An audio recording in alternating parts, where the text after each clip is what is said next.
Hello, welcome everyone to Innovate You Dialogues. The purpose of Innovate You Dialogues is to build an inclusive community of women in STEM leaders and professionals who want to learn, share, and connect. I hope our audience will gain knowledge, new perspectives on the topics, challenge and expand their beliefs. They will also share their wisdom to enrich the community and drive personal and professional growth. Together with our guest speakers, we will amplify our voices, take bold actions, and create meaningful connections to create more positive impact in our community and beyond. I'm Amy Au, founder and executive coach of Innovate You and Fascinate Certified Advisor. Today, our guest is Jessie Core. Jessie is a dynamic technology executive known for leading transformative change across retail, insurance, and financial services. She has a strong focus on nurturing talent and building meaningful relationships, drive collaborations, and foster innovation. Jessie excels at crafting visionary strategies, aligning business objectives with actionable plans, and empowering global teams to achieve success through mentorship and leadership. Welcome, Jessie. Thank you for taking the time out of your busy schedule to join us. Thank you, Amy, for a warm introduction. I'm looking forward to this conversation. Yeah, I'm really excited for our conversation today. So, for our audience, if you have any question, put it in the comment. We'll get to it at the end of the session and also after the event. So, for anybody who's listening to the recording, please do comment. I'll come back and definitely reply and have a conversation continuously.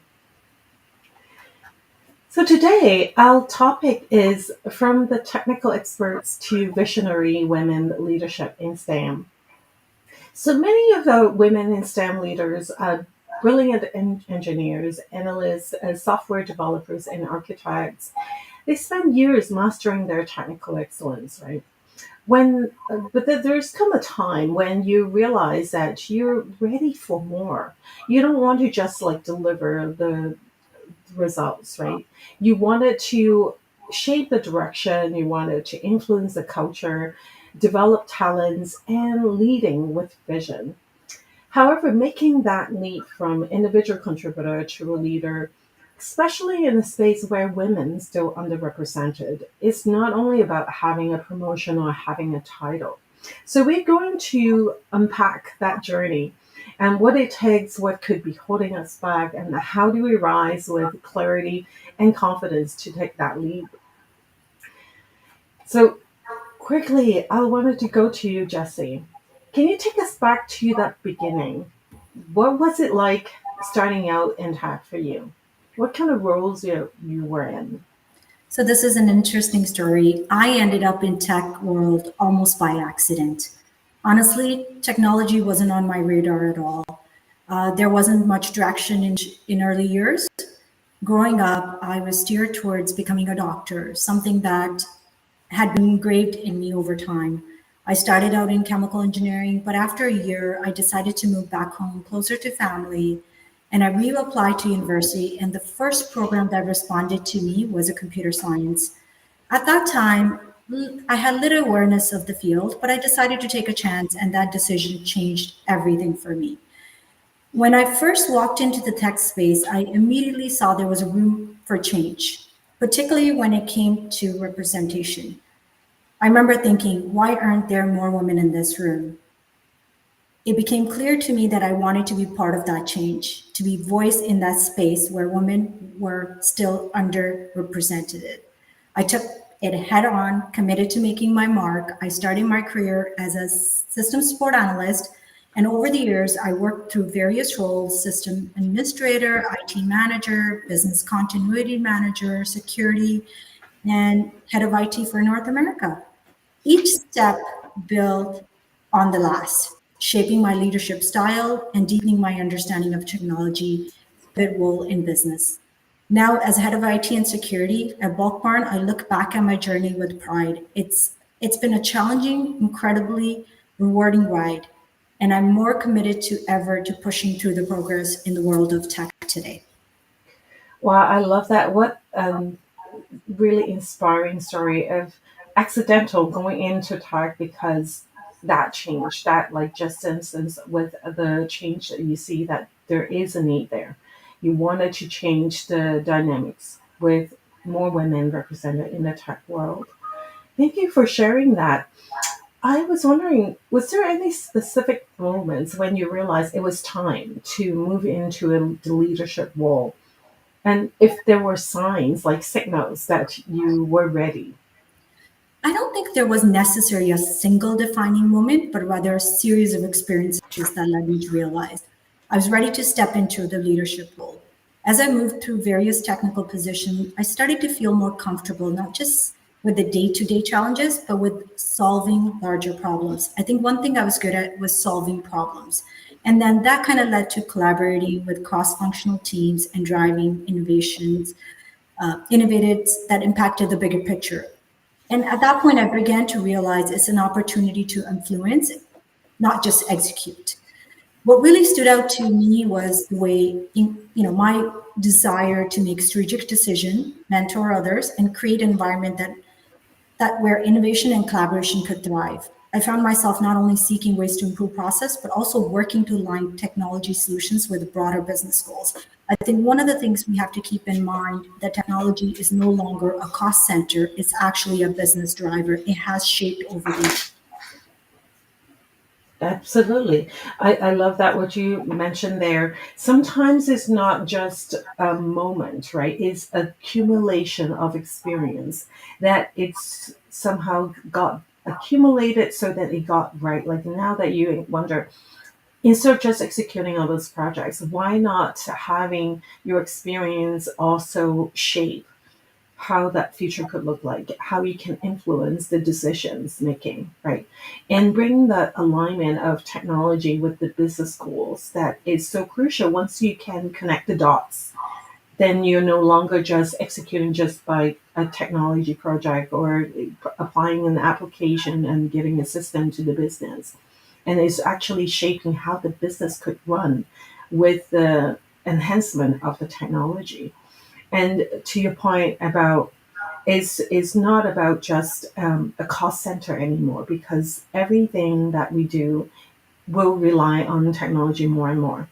And so it is actually a differentiator for some businesses to allow them to actually leverage and lean in using technology. Correct. Right. Thank you so much for sharing that.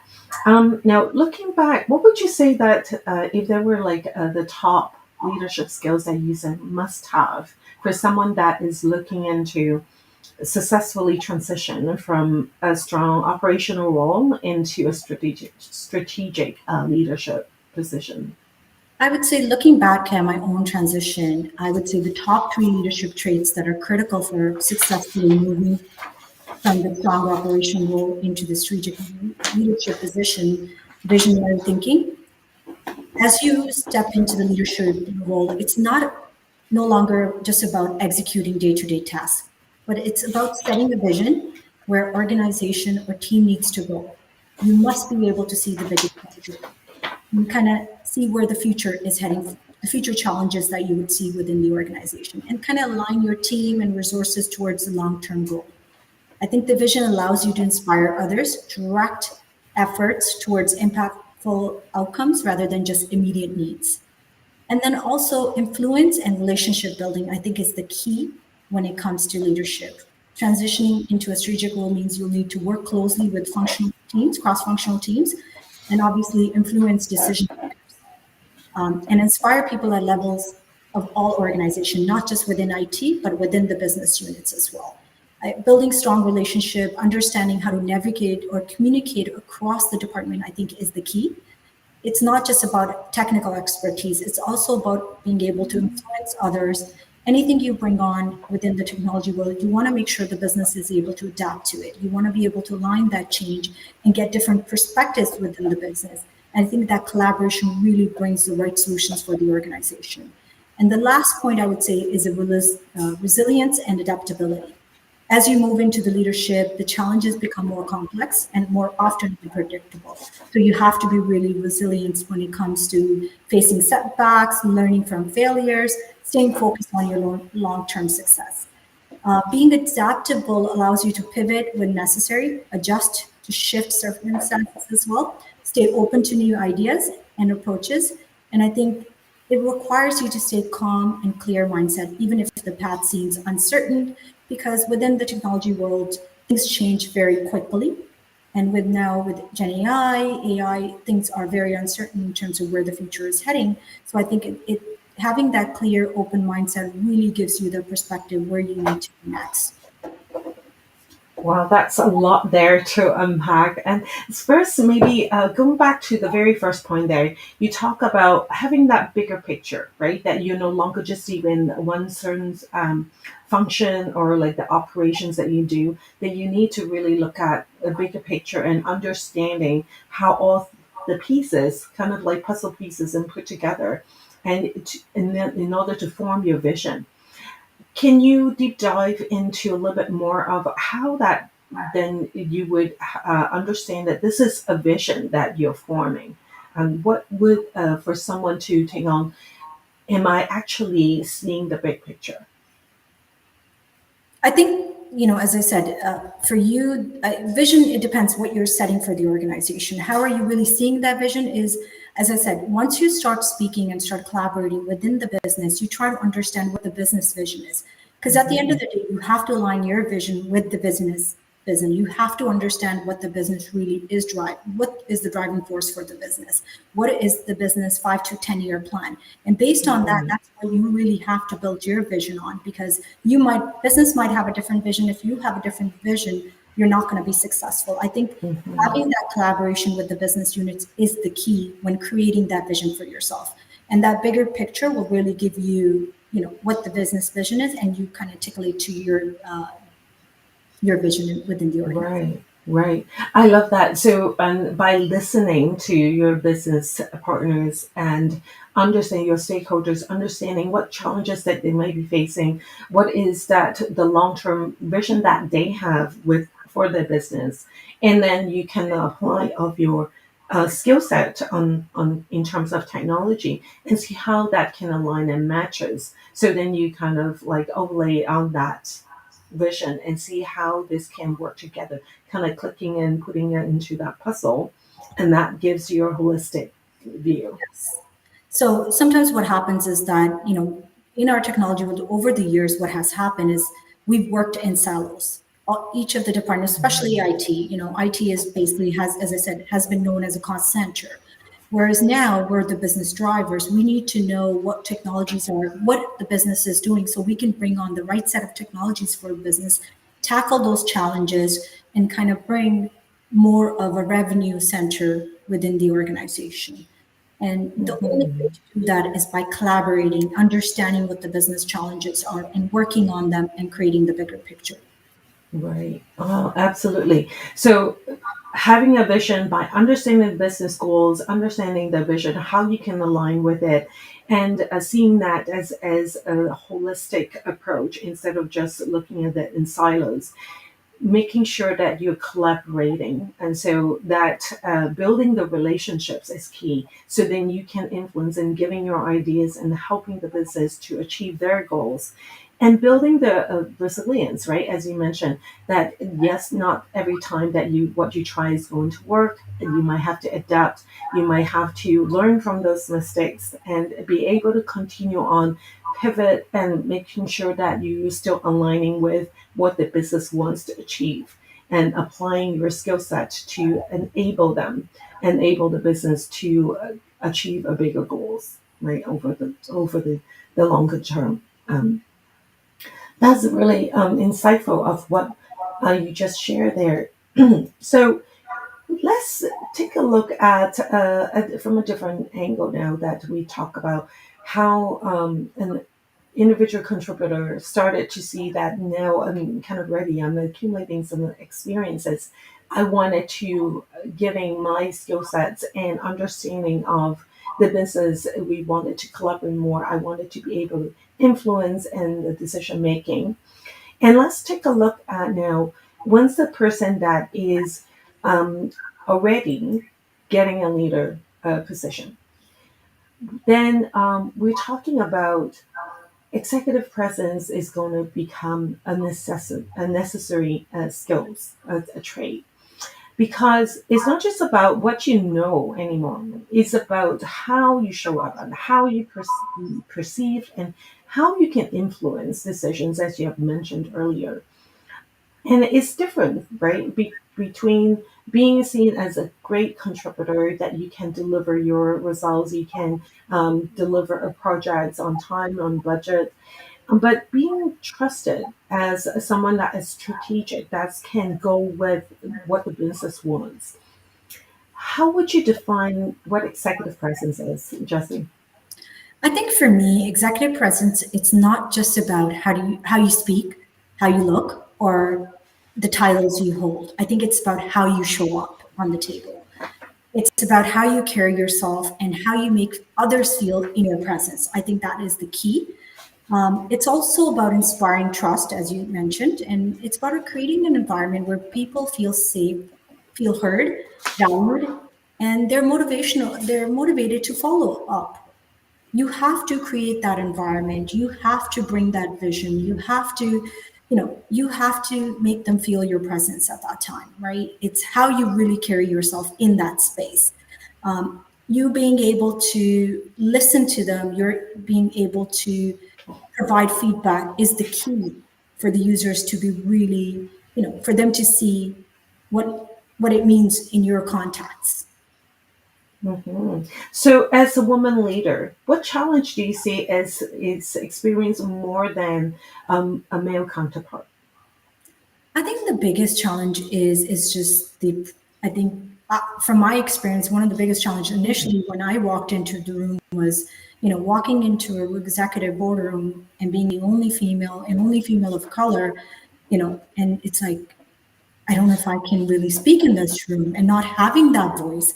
And I think it's about taking that opportunity, listening to what's around the table, and then speaking up. I think that's really what you really, I think for me, that was where I kind of said, okay, this is where I need to have a voice, and this is how I need to work on it, and this is how I'm going to get on it. It's being able to sit Mm, on that table, being able to show up. Obviously it's scary at times, but being able to show up and actually speaking up at that table, presenting yourself. There's times when when as soon as you start speak, there's that perception that that the woman might not know everything. So it's like, should I really? I'm not sure. If, as soon as I start talking, I'm not sure what their perception is going to be, or they're going to understand what I'm saying, or they're going to value what I say. But I think you have to be confident in yourself, be able to sit at that table and clearly dictate, yes, I'm here and I'm here to stay. yeah, absolutely. I love that. It's building that confidence and knowing that you deserve to have that seat and you're there. So while you're there, that you might as well speak up and share your views, share your perspectives, and how other people see it. And here is based on what you have listened and reflect back, right? And bring in your insights. That's exactly. I'll give you a great example from my career. This is early days of my career. We were going through a huge transition where we were acquired and we were merging into a bigger corporation. I was working with the tech at that time. I was more on the technical side. We were building our data centers, and I remember, I get on a call with our European team, one of their CIOs in Europe, and we had a whole discussion around how we're going to do the changes, what's going to happen. And I remember him, there was a pause at the end of the call. He goes, "So who's going to be your technical lead?" And I'm like, "Sorry, what do you mean? You've been speaking to her for the last an hour." And he's like, "Oh." And I'm like, "Sorry, is there a problem?" He goes, his answer to me is, "I've never worked with a woman in Wow. such space. It because it's so technical. It's more on the network side, how routing Hmm. works from a moral Right. perspective." And I remember, Mhm. like, you don't have anything to worry about. I think, we have a very, we're very comfortable in what we do. And I don't think you have anything to worry about. I remember finishing that project. I remember that CIO calling me once the project finished. He goes, "I want to apologize for my actions because this is the first time in my 30 years of career a project has gone this smooth." Wow. I That's think great. it's about changing that perspective, staying on the table and making sure, fighting through that and proving a point. Absolutely. Well, kudos to you and like stepping up and doing the right thing and letting people know that you're so capable of, right? And also to the CIO there that also apologized because that was a completely wrong perception that he had in the beginning, right? But understanding that yes, a woman leader can deliver and can be doing even better, right? Because he said the experience was so smooth, and that's an excellent example. And thank you so much for doing that and being there and leading the way for women, other women leaders along the way as well. Um, Now, for those who are more aspire to become a senior leader roles, what are those three key insights that you might have already mentioned a couple of those, but give us a little bit more of how what you would offer about growing their executive presence, building their strategic influence. What is that is they need to build on, what they would need to really focus on, and making sure that they start developing. I think for me, it's, for them, I think it's having that clear vision and the collaboration within the business. I think that's the key for them to start in that, making that strategic influence within the business is understanding, collaborating within the business, and setting that clear vision within the business. And I think it's more about being transparent, building that trust within the organization is key. And then supporting and empowering others, because what happens in the over the years, what has happened is that there's other, I would say, let's say marketing comes up to IT, and they're interested in bringing this new solutions on board, and usually IT's first answer is no, no, no, no, no, right? I think it's about listening, it's about understanding what the solution is, understanding what the business problem is, and then coming up with the right strategic plan for that department, making sure their voice is letting them know, yes, their voice has been heard. They're the really ones really driving the solution or the change within the business. I think that is really important, supporting and empowering, not just within IT, but within the business units as well. For me, I think that those are the three biggest ones. And obviously, along the way, mentoring and sponsoring your team is the key throughout the whole process. Absolutely. Well, having that clear vision, collaboration, so supporting others, and the listening skills, right? To be able to listen to understand, not just listen to respond, right? And listen to understand, and mentorship, and as you mentioned. Now, in your experience, Jesse, like how would you say that you being the mentor of others or you being the mentee is important for you as over the years as you grow and become a women leader? How's it been for me? I would say I have not had like I've been able to give a lot of mentor within my department for sure. Hmm. However, externally, I've been able to mentor a lot of the students that are either have dropped out of school. I've had a great story to tell on the mentorship. I remember there's one of our neighbors, their son dropped out of high school and he wasn't really Hmm. interested in going back. And I remember his mom reaching out to me saying, "Can you have a conversation with him? Because I think he's really inspired by what you do." I said, "Yes, I will. I will have a coffee with him." So we went out for coffee. On the way back from coffee, I said, "You know what? You're going to be walking home. Let me drop you home." I dropped him home, and I think he came home, and he's like, one of the things first thing he said to his mom was, he goes, "I want to be who she is." Wow. Right? I want to be able to drive the car she's driving. I want to be able to sit in the position she's sitting. So I think it's not about things, it's more of how you really present yourself to Mm, the individuals that you're mentoring. right. It's the I key. love that. Yeah, it's like the what you mentioned earlier, right? Like as the executive person is about showing up, right? How you show, and it's not just in your work; it's you embody that.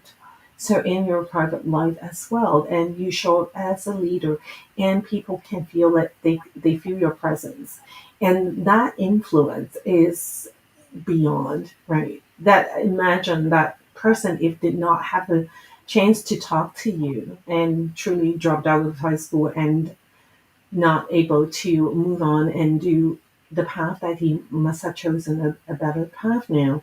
Um, that influence is huge. Yeah, as I Wow. said, I think showing up is the biggest thing you can do when it comes to mentorship. I know we're all busy, we have millions Hmm. on, but I think adding that 5 to 10 minutes adds a huge value if you're able to do it. Absolutely. I love that. Looking at the time, like I love this conversation, and it's like it's only a minute left. However, like I hope our audience will stay on a little bit. I really want to pivot into another topic that I'm really holding dear to my heart is being a Fascinate certified advisor, and we had a chance to go through that with you last year. And just wondering how that has been helping you. The tool that I hope my clients use, this Fascinate tool, is to understand the natural way of what values they bring to the table and how their communication styles can influence other people and fascinate others as well. So, if you recall, Jesse, that we did this last year, your first two advantages, which is in the language of fascinate, is that you have the mystique and also the prestige. So I wonder if you recall of when we talk about mystique is about listening, understanding of how everything goes with the information, and you process it before you give out your ideas. So that you have a very thoughtful and a detailed through what ideas that you want to bring to the table and express, and then applying back to your leadership role. How has that been helping you and doing what you're doing and in your role as a CIO now? I think again, as you mentioned, right, it's the whole picture, right? It's bringing all these different, you know, the learning skills, listening skills. I think bringing these in, applying it into your day to day tasks is the key for me. Hmm. It's more of taking all that in and applying. Sorry, sorry about that. It's okay. I think it's more of taking your day to day skills, applying them onto your exploring what you currently have and kind of applying it into your day to day skills. I think that's where I Mhm. would say at this point. Love that. Love that. Thank you so much. And while there's so much that Jesse has shared with us, and let me just quickly see, there's a comment on the chat there.